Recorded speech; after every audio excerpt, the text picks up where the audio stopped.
Okay, well, first of all, I want to say that I was actually only asked to do this at 12 o'clock today. I got advice to say that, so just bear that in mind if there's any mistakes or just the way that I'm speaking, so keep that in mind. So I'm here to talk to you a wee bit about confidence in art and design.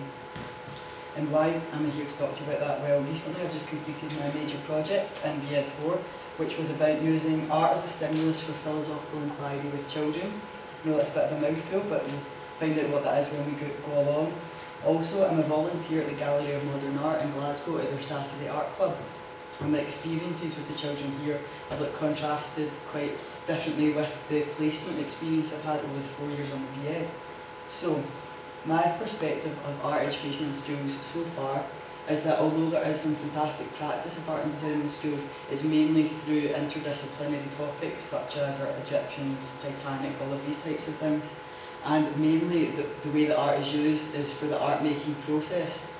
I feel that there's a lack of critical studies of art education within schools, and sometimes this is disguised through artist studies. And I know the way that I'm speaking right now does sound a bit critical, but this is just my perspective and my experiences. So, and when I speak about artist studies, it's a wee bit, when I talk about that, I just relay that the artists that I've seen being used within schools are the same Western artists that we've seen continually used even when I was at primary school and when my mum and dad were in primary school, and that's usually kind of what I gauge as quite old. So as you can see, they wouldn't be too happy to hear that one. But so the main model that I feel is used within art education is two things combined together: the exemplars of good practice and using art as a prop to the art making process. I think that we've developed the ability to teach art through other subjects, but not to teach art through art itself. I think that really art is really only used to create an end product or a finished result at the end, and we're using the best example of art, well, what we think to be the best example of art for children to use, to replicate, or even create something similar. But how does this relate to confidence? Well, I think that these two models that are used, or the one combined model, kind of leave children stuck in a representation stage of art and design, which is kind of talked about by Morgan in 1985. She says that children become fixated on art as a tool for replication, and their art has got to look perfect. So I kind of felt that that was quite evident within my placement experiences with the majority of children. And sometimes there's a lack of guidance on how to get this perfection that children see. And this is sometimes because when we're using art through interdisciplinary studies, that our focus is really more on maybe the social subject side rather than the art side. And that means that the art experience and outcomes and the visual elements and all that type of thing are neglected slightly.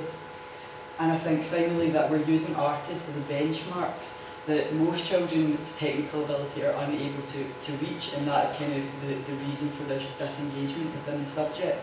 And this kind of leads to the kind of usual comments that I've always heard within art.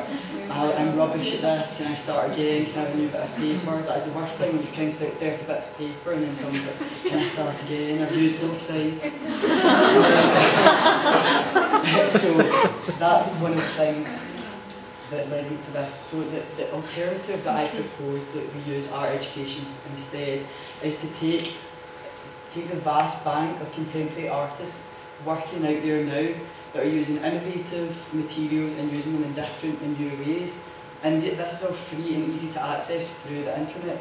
And I've got my major project with me, you can have a wee look at it later, but I emailed like 20 different artists and they all replied within like at least a week. And they were all happy to let their work be used, so you can see the full appendix of artists that I have if you want to take note of them. But I believe that with the careful selection of artists and different pieces, we can create a more critical study of art education that avoids the constant use of just art for the art making process. So in the way that I used it was that art was used as a stimulus for philosophical inquiry with children. And the benefits of philosophy with children are quite well publicised now. And we're not going to talk about that too much because that's not the focus, but there are so many benefits, such as the way that the role of the teacher is changed and the children become the centre of the work. It also builds a great community within the classroom. And you'll be able to see that through the transcripts if you have a wee look. I think that the carefully selected images should be used to stimulate the dialogues with the children. But one additional feature that I've added to a typical philosophy structure is to add a gallery space, which could be anywhere in the classroom, even on the blackboard or the whiteboard, which would be a place where the images would be displayed, and the children can move to that space and look at them on their own or together and discuss them before they move back to the original space for philosophy. So this is just an example of one of the weeks. At the top you can see there's a selection of images of different types of architecture, which the children, a lot of the children in the study did not even account as a form of art. So that was a talking point even in itself. So after they collaborated and discussed and interacted with the materials, they can move back to the space to start the dialogue. And the best thing I think about philosophy is that the questions are all elicited from the children. They make up the questions, and the only thing that we as the facilitators are going to do is to read all of the questions back out and pick the one that I think has the most philosophical potential, and that kind of reiterates why if somebody is going to be doing philosophy with children, they have to have a good background knowledge of philosophy. So these images, which I was really surprised, I thought they would focus maybe on the weird architecture, the weird wobbly buildings and stuff, but instead they focused in on the castle, and we had a really great dialogue, well they had a really great dialogue about political philosophy, such as the monarchy and the Queen, and why did she deserve to have so many palaces around the United Kingdom when there was people in the streets. What they said is suffering and poverty. I know that's maybe a bit controversial, the Jubilee's just finished, but, but so that was the main focus of the subject, of the dialogue. But even within that dialogue there was many references to a broader understanding of art that I feel is not accessible through just the art making process, such as purpose, form, expression and aesthetics.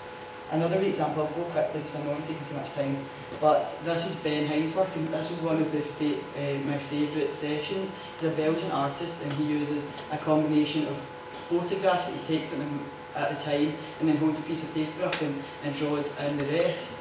So these three that I picked, the children zoned in and focused on this one at the bottom, and the main focus of it was they focused in on the mermaid, the little mermaid on the rock holding the heart. Multimedia pieces of art that combined like high levels of art understanding, which I took from Parsons' How We Understand Art in 1987. But what I took from that is the children were talking about things like perspective, purpose, artist expression, but that was just the background to a dialogue that was based on existence and reality, and if that mermaid was really even there, or if the artist had added it in, and why would he do that. So it was a really interesting topic about existence, but in the background there were so many artistic elements to it. So after 7 sessions, progressing through these different themes, they weren't in that order, I was just trying to write them quickly after a call emailed me at 12.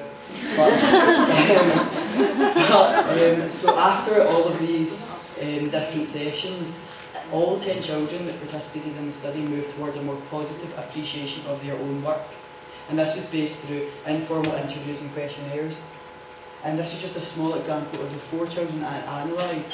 I don't know if you can see, it's not very clear, but all the 4 children have moved to a more positive appreciation of their work. There's a more detailed interview of why they thought that, but the most interesting are from Craig. These are not the real names, by the way, just in case you thought, but it's changed for ethical reasons. But the Craig and Rachel and Tracy all moved from a negative view of their own work when they were asked how they felt they viewed their own work.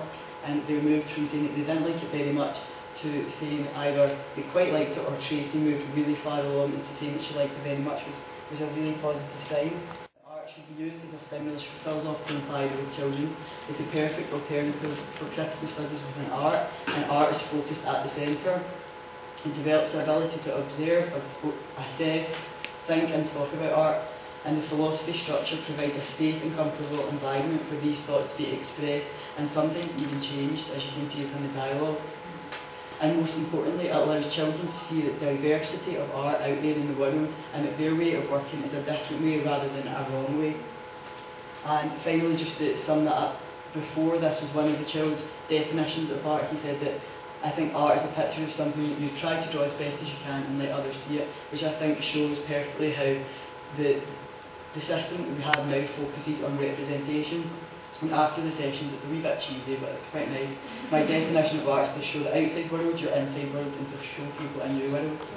But there's one warning, so if you're trying to teach children that art is not always about things being perfect and looking nice, this was not maybe the nicest thing to hear. So, Mr. McMahon, I'm only using this as an example, but I'm looking at you and your hair is not perfect. It's slightly different parts, but it's still nice, not perfect, but nice.